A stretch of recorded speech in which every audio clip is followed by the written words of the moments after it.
Oke, masih bersama saya Budiman Tanrujo di satu meja The Forum. Habibur Rahman. Habib, Gerindra mendukung, apakah memang ini melampangkan jalan bagi Gibran Rakabuming Raka menjadi cawapres? Ya, sebentar sedikit saya menanggapi Prof.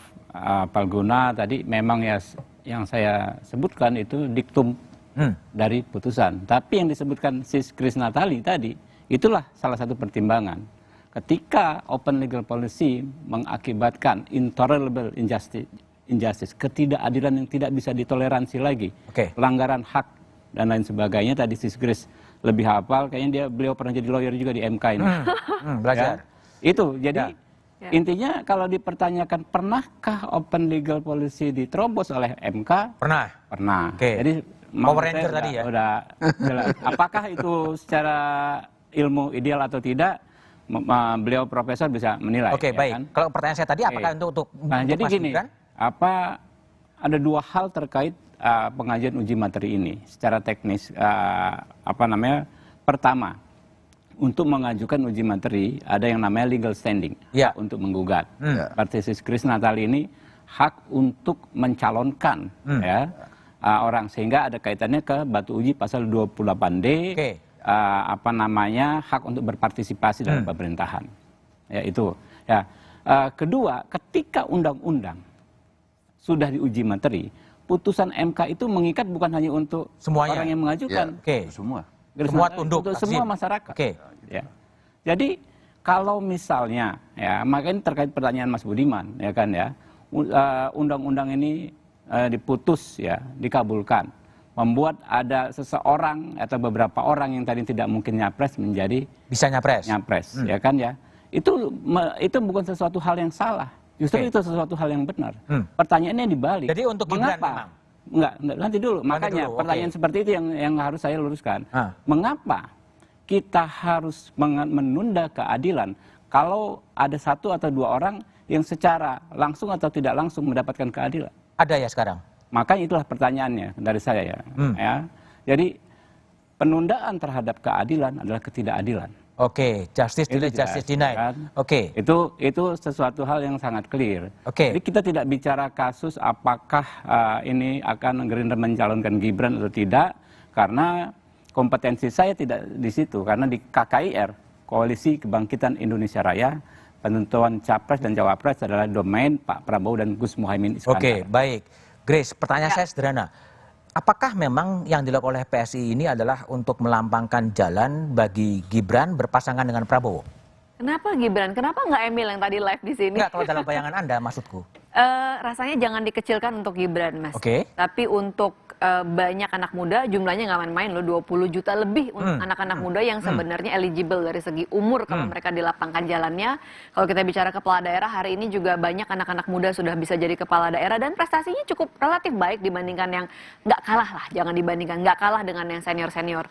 Jadi kenapa kita mau berlama-lama membiarkan ketidakadilan ini terjadi? Toh sebelumnya sudah bisa, justru diubah tiba-tiba, dikatakan umur di bawah 40 tahun itu masih labil. Itu tadi sudah dipatahkan jelas-jelas oleh Prof. Hamdi Muluk, memang ada dasar kajian akademiknya. Ini satu kategori sama-sama sudah dinyatakan dewasa, sudah matang. Jadi kenapa ada pembedaan, kenapa ada diskriminasi? Ini yang jangan ditunda-tunda lagi. Baik. Pak Palguna, kalau Anda sebagai tahulah suasana kebatinan hakim-hakim 9 hakim konstitusi, kalau Pak Sajib Toto kan mengatakan idu geni, ya, ludah api sekali diucapkan semuanya akan ikut. Kalau menurut Anda, ini ada kaitannya dengan pemilu 2024? Kalau saya itu bukan domain saya lah, itu kalau itu ya. Tapi begini, pasal 47 Undang-Undang MK itu kan mengatakan putusan Mahkamah Konstitusi itu mulai berlaku gitu ya, sejak selesai diucapkan dalam sidang pleno yang terbuka untuk umum. Artinya begitu selesai diucapkan, ya dia mengikat. Mengapa begitu? Karena dia negatif legislator, ya Idu Geni tadi itu. Salah satunya kan anunya, negatif legislator. Jadi kalau positif legislator setelah diundangkan, dia ini juga setelah diucapkan dan dimuat dalam berita negara, dia berlaku. Nah, yang jadi pertanyaan buat saya sebenarnya, ini kan salah satu contoh bahwa tidak bekerjanya apa yang disebut sebagai meaningful participation itu Andai kata meaningful participation itu menjadi dasar pengambilan keputusan politik, saya kira penjelasan Prof. Hamdi akan masuk ke situ. Dan Grace nggak perlu capek-capek untuk mengajukan persoalan ini ke Mahkamah Konstitusi. Gini, kalau sekarang dilihat ya, apakah kemudian MK ini kemudian jadi jalan pintas daripada political review, orang-orang yang nggak bisa pakai MK aja. MK kan hanya 9 orang tuh sebenarnya. Itu tadi yang saya maksud.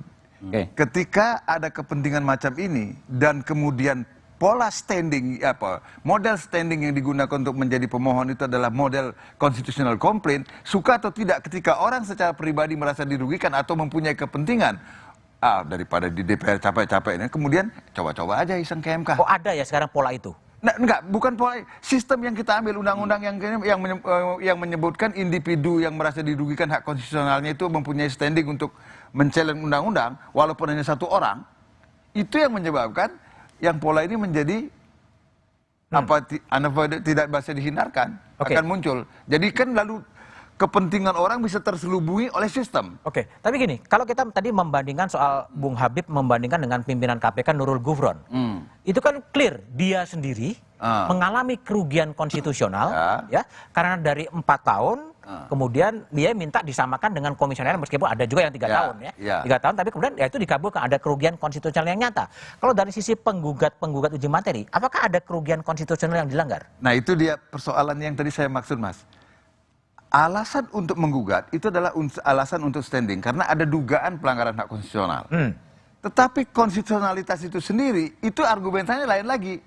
Bahwa saya merasa mungkin hak saya akan persamaan di hadapan hukum, hak saya untuk tidak didiskriminasi atas dasar umur menjadi alasan saya untuk menjadi pemohon, ya. Itu yang dibawa oleh Grace. Itu juga yang tadi disampaikan oleh secara tidak langsung oleh Pak Habib. Tetapi apakah pasal itu sendiri unconstitutional, itu soal yang berbeda. Jadi debatnya di situ. Debatnya soal legal standing, untuk konstitusionalitas. Ya, untuk masuk untuk bisa menjadi pemohon. Sebab kalau tidak punya standing, mahkamah akan membuang perkaranya. Buat apa buang-buang umur untuk mempertimbangkan? Tapi sekarang ada legal standingnya diakui. Ini dilakui karena memang kan masuk itu kan. Itulah pentingnya menjelaskan kerugian hak konstitusional apa yang menurut dugaan Anda telah dirugikan. Itu pentingnya menjelaskan hak itu. Nah, sekarang untuk mendalilkan bahwa umur 40 tahun itu adalah unconstitutional itu problem tersendiri. Apa alasannya? Bolehkah scientific evidence digunakan untuk itu? Untuk menjelaskan boleh, tapi apakah itu unconstitutional? Karena itu lagi tadi, sebenarnya itu adalah pilihan pembentuk undang-undang. Walaupun kata Pak Habib tadi katanya sudah kayak mau adu penalti karena kita menendang ke kanan, dia belatnya ke kiri katanya. Tapi kan itu negarawan yang menguasai konstitusi loh itu. Itu yang saya mau katakan tadi. Jadi makanya pentingnya rasio desidendi itu kan karena itu yang nanti akan dijadikan pegangan. Mengapa hakim itu berubah? Mas, saya minta 1 menit lagi. Mengapa putusan hakim di Amerika Serikat itu yang berubah 180 derajat tidak dipersoalkan? Misalnya dalam kasus pemisahan antara sekolah kulit putih dan sekolah kulit hitam. Tahun 1896, separate but equal, dipisahkan tetapi sama itu dianggap tidak bertentangan dengan Undang-Undang Dasar. Tapi tahun 54 dalam kasus Brown versus Board of Education itu dikatakan persis terbalik, tetapi tidak ada perlawanan. Ada argumentasi. Karena ada ratio desidendi yang ini. Yang saya maksudkan itu loh, jangan Power Rangers gitu loh. Itu loh yang maksud saya. Masa hakim konstitusi negarawan yang menguasai konstitusi Power Ranger? Ya, bukan saya mengatakan hakim konstitusinya, kan putusan pengadilan apapun. Ratio desidendi itu penting. Gitu. Prof. Hamdi, jadi sebaiknya gimana kalau menurut Anda ya, tadi kematangan 35-40 itu nggak ada bedanya dan syarat politik, pemilunya tinggal 195 hari gitu kan. Gimana ini mau diselesaikan sebagai akademisi dan psikolog? Ya tentu kalau untuk jangka panjang saya merasa perkembangan zaman itu mengarahnya adalah makin memudah. Makin memudah. Itu fakta empiris yang kita harus akui. Kecuali MK ya. Makin menua ya. Grace langsung lebar senyumnya tuh. Ya, jadi lebih mudah mencarikan alasan, mencarikan justifikasi yang saintifik bahwa dunia memang sudah mulai berubah dan bahwa orang bisa performing lebih mudah. Karena mungkin faktor-faktor yang masuk akal ya, mungkin karena kemajuan teknologi, gizi lebih bagus, kesempatan lebih banyak, orang lebih cepat belajar, jadi itu makin memudah. Makin memudah? Ya makin memudah, orang bisa performing kan, itu poinnya gitu loh. Dia performing dalam banyak bidang kan.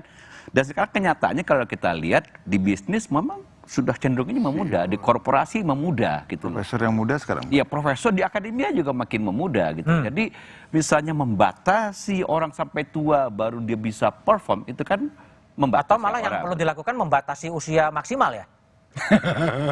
Iya, maksud saya intinya begitu.